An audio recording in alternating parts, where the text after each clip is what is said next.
proud American patriot who survived the Holocaust. What's his name? Mark Diamond. And I think that's important because I want to put names to these stories because it's important to keep these people's memories alive. Is he still with us, or did he die? No, he passed 7 years ago. Okay. He put up a long fight with cancer, but it took cancer a long time to beat him. I'll tell you that much. Yeah, well, if a concentration camp doesn't beat you, yeah, not much will. But he had the numbers B-7937 tattooed on his arm.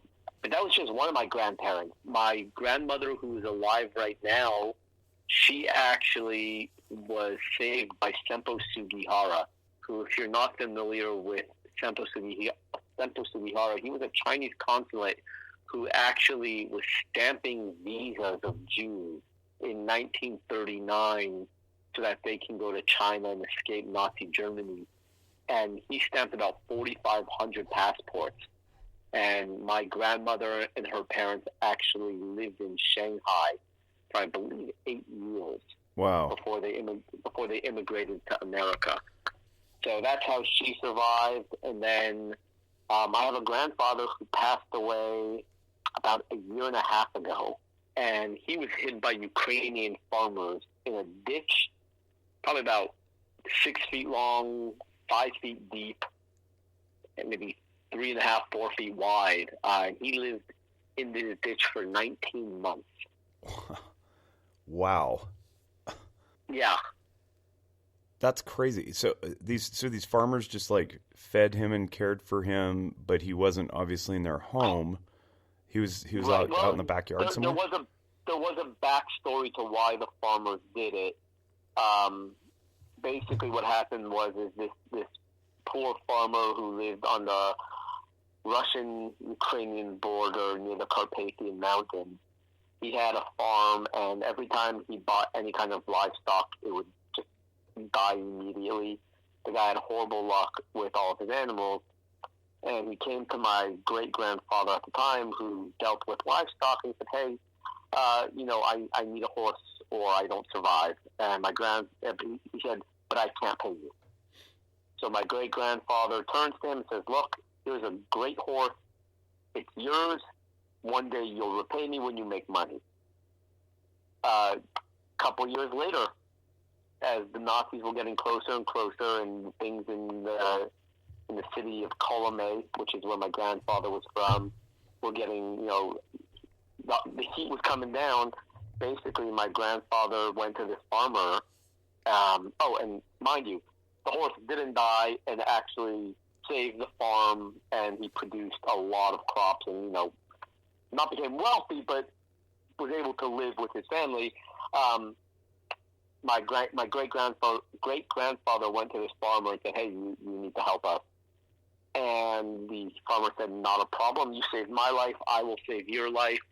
And he went to the silo, the barn, dug this ditch, threw my grandfather, great-grandfather, great-grandmother, and great-uncle into this ditch, and put a piece of plywood on top, put bales and bales of hay, and they lived like that for 19 months, only coming out for about an hour every night, but what was in this ditch for 19 months. That's incredible. I mean, that's absolutely incredible. If Hollywood would make a story, if Hollywood would make a movie on this, you wouldn't believe it. To be buried alive for 19 months, only allowed to come out for 1 hour a day, and that was in the middle of the night. It's not believable. It never happened. It can't happen. Something like that, people can't survive. Unfortunately, my great-grandfather perished while hiding, and they had to literally throw his body in a ditch in the middle of the night to bury him. But my grandfather, great-uncle, and great-grandmother did make their way to America after the war. Gee whiz. Yeah, it gives you a very different appreciation. Look, I'm 35. I guess technically you could consider me a millennial, but growing up with that story as part of your heritage kind of doesn't give you the option of, being a whiny little brat. Yeah, or complaining about anything that is related to first world problems, right? Yeah, exactly. I remember growing up, anytime I would say something, my grandfather would just turn to us and goes, well, back in my day, and we're like, oh, here we go again. And then we just learned to just keep our mouths shut. And as I tell my kids, we just learned to cowboy up because, if Grandpa survived that, then, I think I can survive. You name it, growing up. Yeah, yeah. When the cable goes out and you can't watch your DuckTales on TV. Yeah, and exactly. Phrases like that. Back in my day, I think we hear them these days and we roll our eyes and we go, "Okay, boomer," and they're not meant to shame. They're meant to create perspective and also some inspiration that says, "Hey, if I can do it, you can do it." And there's a psychological concept out there that says that if a human being has done a thing, it is therefore human nature, and therefore humans having the same nature are capable of anything any other human has ever done, which is very, very inspiring, I think. It's a little depressing because it says, wait a minute, you mean I'm capable of doing horrific things? Well, yeah, you are. But if we choose differently, we can choose to overcome great odds and achieve great things that anybody else ever has. And that's why we look to great people as inspiration to do more, right? And I think that's not to be overlooked. So I appreciate you sharing that story. Tell me a little bit about how this culture, not only in your family but across the broader Jewish community, has resulted in I guess a mentality. Is it like you and I were talking before we started recording, and we talked a little bit about like the head down, don't put yourself out there mentality. And I want you to maybe give some perspective on what that is like. Like, you tend to hide in the back a little bit, and for people who have basically been oppressed for 4,000 years or something, but also there's a ton of resilience too, right? Help me reconcile that, or help the listening audience maybe understand that. So in terms of resilience, it's just one of the things we believe in, that we are God's chosen people, and no matter how hard things get, we're not going to go anywhere. We might take some bumps and bruises along the way, but we're not going anywhere. God's not going to get rid of us. But in terms of, us being affected by the Holocaust, I do know that as a grandchild of Holocaust survivors, I love my parents, but, they're a bit crazy because they are children of Holocaust survivors, and they have this mentality, this paranoid, neurotic mentality that a lot of children of Holocaust survivors have, because that's what happened after the war. They came to America, and they're so scared of the Holocaust happening again that they get this, paranoia, overprotective mentality. Is that a good thing? Yes. Is it a bad thing? Yes. As someone who's in the mental health profession, I'm sure you can understand that being too overprotective could be detrimental to a child's well-being. Sure. My father always said, there's no such thing as too much love. And I'm like, well, clearly you don't pay attention, because there clearly is. But, it's just one of those things that a lot of Jews have this mentality. And it's a good thing, it's a bad thing. So good insofar as it creates a lot of self-reliance and probably pressing in toward one's own family and one's own very tight personal network, but also negative because you don't necessarily get out and get a lot of risk-exposed experiences. Is that sort of accurate? Yes. Yeah, that I feel is accurate. At least in my case it was. I was a black sheep. I come from a family of four. I was always the black sheep of the family, always, beating to my own drum and not really caring what other people thought about me. And my parents were always, super paranoid, neurotic, overprotective, and it came down to the point where I finally told my parents, I'm like, stop protecting me so much. I want to make mistakes. Interesting. Because if I don't make mistakes, how am I ever going to learn? I mean, interesting that it's that self-enlightenment. A lot of kids don't have that. I don't know what age you were when you finally squared off with them, but a lot of us never arrive at that point. Well, let's just say I'm 35 now. When I was 14, it probably hit me that my parents were this way, and it wasn't a healthy thing. And I have been fighting with it for now, like I said, 21 years. I've been fighting with it. I've come a very long way. I've never talked to any kind of psychologist or psychiatrist about it. It's just, like you said, self-enlightenment, realizing that to live this way is incredibly unhealthy.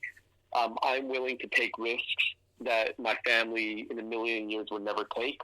I'm willing to do things that are way out of my comfort zone because the famous line, if you're not willing to, the greatest risk in life is not taking the risk at all. And I'm not one of these people that can sit down and go through a mundane existence. I have to be out there. I have to be creating. I have to be challenging myself. And if I'm going to sit there, just absolutely terrified of my own shadow, then I'm never going to accomplish anything in life. Case in point is public speaking, right? I used to be terrified. I mean, I'm talking about public speaking was, persona non grata, public enemy number one in my life. And it came to the point when my first book came out a little over 3 years ago. I was like, well, man, how am I going to be successful if I can't go on a podcast, if I can't, speak about my journey to get this book published? And I'll never forget, I immediately, when my book came out, the first podcast I did was probably about 3 weeks after my book came out. And the gentleman interviewing me was like, hey, man, don't worry about it. It's a pre-recorded podcast. If you mess up, if you say something you regret, we'll just cut it out. Nothing. I was in the bathroom for like 4 hours before the podcast. I mean, I was absolutely terrified. And then I stupidly accepted an invitation to speak. Are you familiar with Alan Gottlieb and the Second Amendment Foundation? Uh-huh. Yeah, I am. So, all right, Gun Rights, of course, Gun Rights Policy Conference. So I spoke. So about 3 months after my first book came out, I introduced myself to Alan Gottlieb at a conference. And, I asked him for his endorsement on my book. And he loved my book. And he said, hey, by the way, would you like to speak at the Gun Rights Policy Conference? And stupidly, I said, yeah. You're like, sure, I've done a podcast. It's the same. Yeah, I've done a podcast or two. I'm like, yeah, I can do it. Thinking, wait, the Gun Rights Policy Conference, there must be what? All of 30 people there, right? Maybe a little get-together. And by the way, how many people am I speaking to? He goes, about 300 to 400, depending on the year. And I'm just like, yeah, sure, I'll do it. And I just called my wife. I'm like, oh my God, how stupid am I? And I immediately went online. I got myself a fidget cube. And I mean, that thing became my lifeblood. I mean, any podcast I did, I was playing with it. When I went to speak at the Gun Rights Policy Conference, I mean, you can't see it, but I had that thing in my hands and it was moving at freaking, light speed. And now it's come to the point where when I publicly speak, I still get a little nervous because, everyone does, but not nearly what it was back then. And also when I do podcasts now, I'll have friends who say, hey, man, you want to come guest on our podcast, or our other guest dropped out, or medical emergency, whatever. I'm like, yeah, when are we going on? They're like, oh, in about 2 minutes. I'm like, yeah, no problem. And it doesn't even faze me, and it's something that I fought long and hard to overcome. And I love my family, but a lot of them, still are afraid to overcome their fears, whereas I am out there. If there is something that I'm afraid of, I will try to take it head on and overcome it, because I can't live my life, just sitting back and saying, oh, whatever happens, happens. That's not the way my life can be run. I really appreciate you sharing that, because I think it's instructive to a lot of our listening audience. When families go through trauma, it can affect the next generation. They can become overprotective, or maybe they go the other direction. There's a psychological term called enantiodromia. It comes from a guy named Carl Jung. En meaning in, anti, opposite. Dromea is Greek for running. So you literally translate it's running in the opposite. And then parenthetical is direction of that which you know well.